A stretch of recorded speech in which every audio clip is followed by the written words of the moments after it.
It was a very wonderful trip to Orlando, where I visited both the CGC grading facility as well as went to Orlando Collecticon. And of course, I brought back a bunch of different goodies, right? These are items that are hitting the personal collection. So I wanted to showcase some of these items, you know, shed a little light on some of the story behind some of these items and their significance, and just kind of enjoy these cards with you here, right? For those guys that might not have seen it.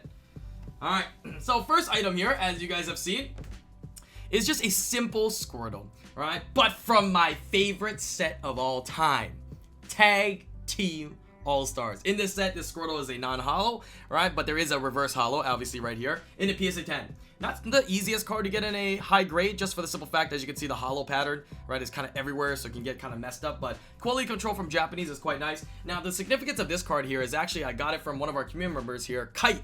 Yeah, Kite and Lola, right? Both went there together with their family, and I got to meet up with them at Orlando Collecticon.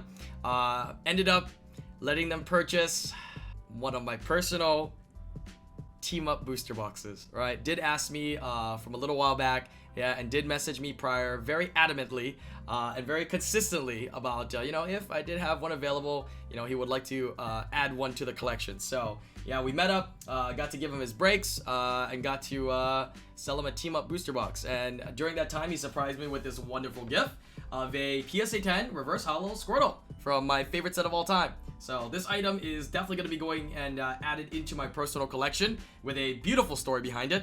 You know, as a little side note, I would also like to mention that, you know, Kites has been doing breaks for a little while now, but some of the most recent ones actually pertains to Tag Team All-Stars. We've been doing a couple of Japanese bundles as of recently, and let's just say Kites joined in for a bundle. Hit the Sightseer.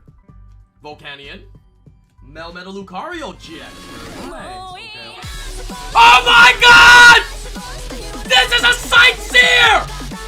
Out of one of my personal boxes. Alright, we did some Japanese bundles where I put one box of Tag Team All-Stars and broke up all the packs in the bundles, and in his specific bundle, hit the hit of the set and hit the card in the set, Sightseer. So that was really cool, giving them that card from his break in Orlando as well. So definitely a very nice story tied in with this, I would say. A very, very nice story. These are the things I like to collect, right? Obviously, not people always ask what I like to collect. Not just high-grade cards, not just expensive cards, not just cheap cards, not just cards of a certain, my favorite set, but cards with a story like this behind it. And it's just impossible, all right, to get another card like this, all right, with a story like this. I could go out and buy a PSA 10. Will not have the same story. Will not have the same significance, right? These are the things that, again, I love to collect. Absolutely love to collect. All right, next item we have here is, you can see, it's a Charizard V-Star. Yes, you can see it's sample graded. Now we have, you know, given away some sample graded cards in the past. Basically, what sample grading means is it's sample graded, meaning that the card is simply put into the slab. That's it, right? It's never been graded. It hasn't been looked at or anything else. They just put it in the slab. That's it, and they put sample, right? So obviously the slab is a sample here, right? There's nothing for centering, surface, corners, edges. It's just a Charizard V-Star. But the significance of this card is all the individuals that went to the CGC Invitationals. All right, let me back up a little bit here. So while I did my trip to Orlando, I actually, you know, made my way up and did a little detour trip up to Sarasota, where CGC is headquartered. And I was invited to play in a Pokemon tournament, right? The first CGC Invitational, where I didn't win, right? But obviously, in my defense, it was against some other celebrities, as well as against a couple of very, very, very good pro players, right? One of them being Azul, absolutely insane player. But it was super cool to be invited to that event, you know, tour the CGC facility, as well as be able to take part in that invitational. And as you can see from the back here, right, it is slabbed up with that pedigree CGC Invitational, all right, February 23rd, 2023. So it was super cool. I was playing a Flying Pikachu Arceus deck, which I just had some difficulties, let's just say that, right? Out of the 4 rounds, I only won 1 round. Hey, but 1 round's better than none, right? And I would also say, in my defense, I'm getting a little defensive here, right? Because I'm very competitive. In the rounds that I did lose, even against pro players, I still took 1 out of the 3. So each of the rounds we played was best out of 3. I did take a round in every single match I played. So it wasn't a straight 2-0 or 0-2. It was straight 1-1-3. I mean, 1-2. So I think I did solid, right? To say the least. It was really fun, right? Obviously, I think Pokemon is a much simpler TCG, but, you know, very advanced when it comes to the high level of play. But I had a blast. I obviously just used whatever deck that they had extra. So yeah, it was a really good time. I definitely enjoyed it.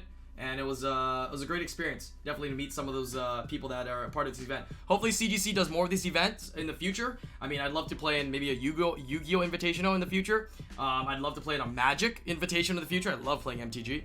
But I mean, maybe another Pokemon Invitational where maybe I'll bring my own deck up. Maybe I'll play Lugia or play Mew like everybody else was playing, you know? But anyways, right, definitely a card that's going to be added into the personal collection with a great story behind it here.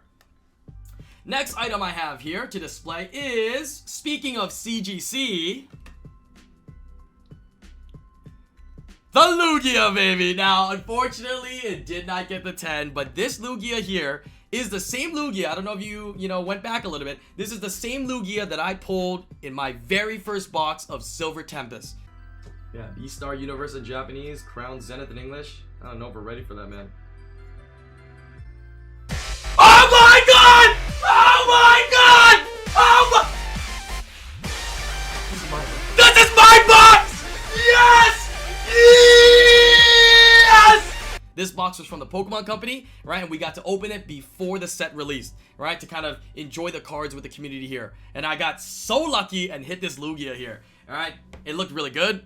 Sent it in, unfortunately, didn't get a 10, right? So I was very surprised, but as you can see, the grades are really strong. There is a 10 for centering and a 10 for quarters there, but unfortunately, didn't get that, pristine 10. Nonetheless, still a crazy card with a crazy story behind it. I mean, that's what makes me biased towards Silver Tempest. I do enjoy the set quite a bit, just because my very first box, I pulled the Lugia. All right, continue on here. The next card I have is... Yeah, baby. I got one for the collection. This is one of the very few pristine 10 first edition Squirtles in existence. Now, there are quite a few PSA 10s that exist, right? This is one of the few pristine 10s with subgrades that exist. Now, big shout out to my community member, right, by the name of Everything, who ended up joining my first edition Team Rocket box break. So while I was in Orlando, we had an amazing opportunity to do a first edition Team Rocket box break, where I shipped the box entirely sealed to CGC, right? Matt Quinn, the VP, opened up the box, opened up every pack, and graded every single card of every pack, and repackaged every pack as a box of graded slabs. So everybody that purchased a pack literally got to open their pack, see the cards, and all the cards were already graded. Right, this was one of the cards that everything ended up pulling. We ended up getting a couple of pristine 10 Squirtles, which is kind of crazy.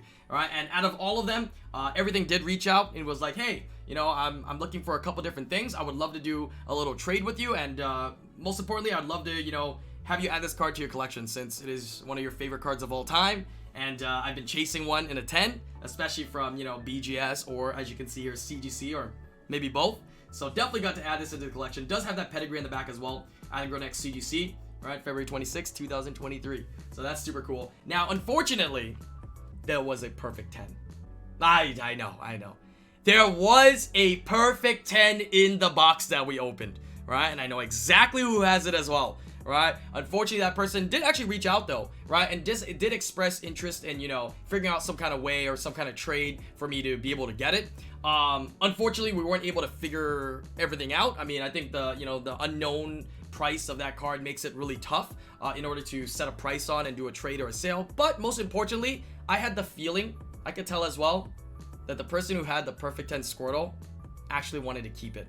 I felt that they felt a little pressure, that they knew I enjoyed it and I really wanted it, so they were trying to figure something out, when in reality I think they actually wanted to keep that perfect 10 Squirtle. So at the end of the day, at the end of the conversation, I told him, you know what, let's do this, right?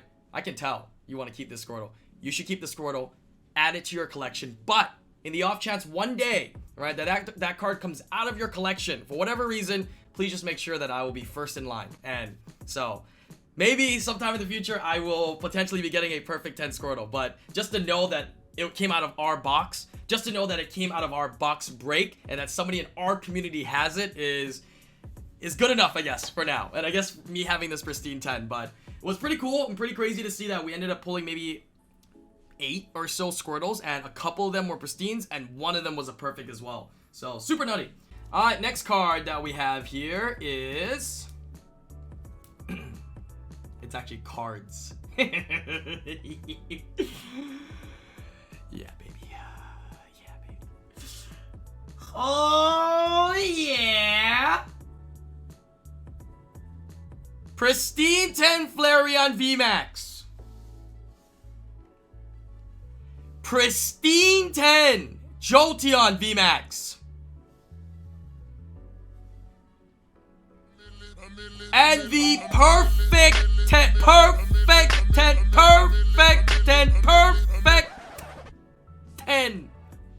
VMAX Vaporeon. Alright? Beautiful set of VMAX Eeveelutions. Now, the coolest and craziest part about these cards, they are very limited. This was from the summer campaign. You had to play the Pokemon TCG in Japan and enter into the lottery to potentially win one of these sets. Only about 3,000 of these sets were ever given out, and these are absolutely outstanding and beautiful artworks. Now, I know a lot of you guys have collected this one in English. It comes from that VMAX Flareon Jolteon Vaporeon boxes, and I think those are crazy and amazing as well, but the Japanese version, it's just nicer, okay? Maybe I'm biased. They're just nicer, right? Rarer, right? And to be able to own this set here, obviously sequentially graded, and to own this set here in 10s, with one of them being a perfect, was insane.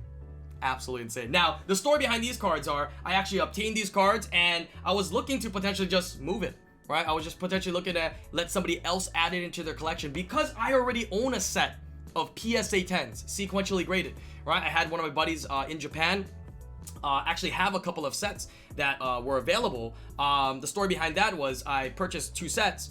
Skylights got one of the sets, and I got one of the sets, and we graded them, and they came back as PSA 10s. Both sets, the set that Skylights owns, as well as the PSA 10 set that I own, were all graded by me, right? And graded by us, and they both came back as PSA 10 sequential sets, which is crazy. So I had no plans to keep these here, but, you know, just at the beginning of this year of 2023, the story behind it was that Matt Quinn, the VP of CGC, actually visited Hawaii. He came down for the Hawaii PopCon. CGC was here for my convention that I put together here. And while he was here, right, we were hanging out, we were chit-chatting a bunch of different things. I actually had these cards with me, and I asked him, hey, could you take a look at them, right? Give me your opinions, give me your thoughts, you know, give me a little review, right? The people do reviews all the time and take a look at the cards. He actually spent a decent amount of time kind of looking through it. I told him, you know, can you give me a comprehensive review on it, see, you know, how they would do if maybe I graded them, right? Whether I send it to PSA or obviously CGC is why I was asking. And he said that they looked really good, really clean, as expected with Japanese cards. He said they looked really good and really clean, right? One thing he said specifically was that out of the 3, the Vaporeon looked the best. He told me it looked good enough that it might get a perfect. So he said, submit the set. I submitted the set. And I knew I was coming up to Florida, right, to go for Orlando Collecticon. I didn't know I was going to go up and pick it up in person, but it just so happened I got invited to the Invitational, like I said before. We went up there, I picked up the cards, and to my surprise, the Vaporeon came back as a perfect 10. So, that was absolutely crazy, man. I did not expect the Jolteon and Flareons to hit, right, as pristine 10s as well, right? I took a look at it. I think when he reviewed these, he said that they were solid, right, and they had a good chance of being 10s, right? But he said the Vaporeon was like a guaranteed, right, with even a chance of being a perfect. So I was super hyped about that.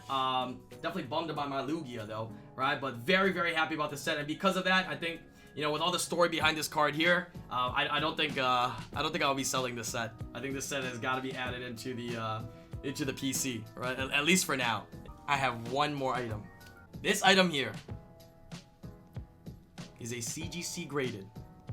I didn't grade this though. CGC graded English card. It is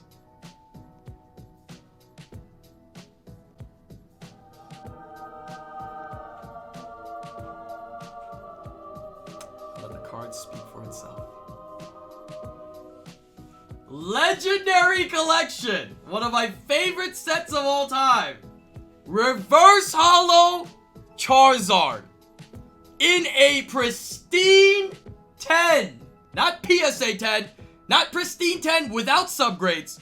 Pristine 10 with subgrades. This is the highest graded Legendary Collection Reverse Holo Charizard in existence. Obviously, there's no perfect 10. And obviously, there is no BGS 10. This is the highest graded one currently in existence, boys and girls. Alright? First of all, getting a PSA 10, getting a 10 of this card, or any Legendary Collection Reverse Holo is absurd. right? Try getting PSA 10s. That's already tough enough, right? A PSA 10 of a reverse holo, any reverse holo from Legendary Collection. Now try getting a CGC 10. You could try to get a BGS 10 if you want as well, right? They are so hard, and as you can see, because it has so much going on in the card, right?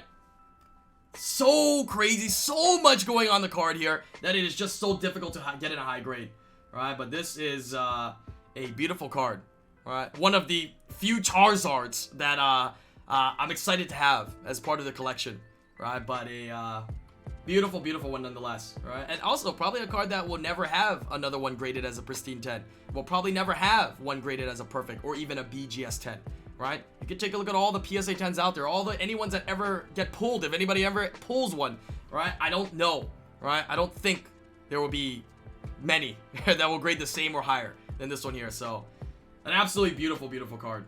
Yep, those are some of the cool cards here from the recent trip. I hope you guys enjoyed this. All right, hopefully I can continue sharing some of these cool cards that I own as well as that I get from these various trips. And from what I'm looking at, there's gonna be quite a few trips this year, so maybe some more of these cool show and tell type of story, IslandGrown, personal collection, obtaining, trading, trip types of content, I guess you could say. But yeah, hopefully you guys enjoy this, and definitely looking forward to the next one.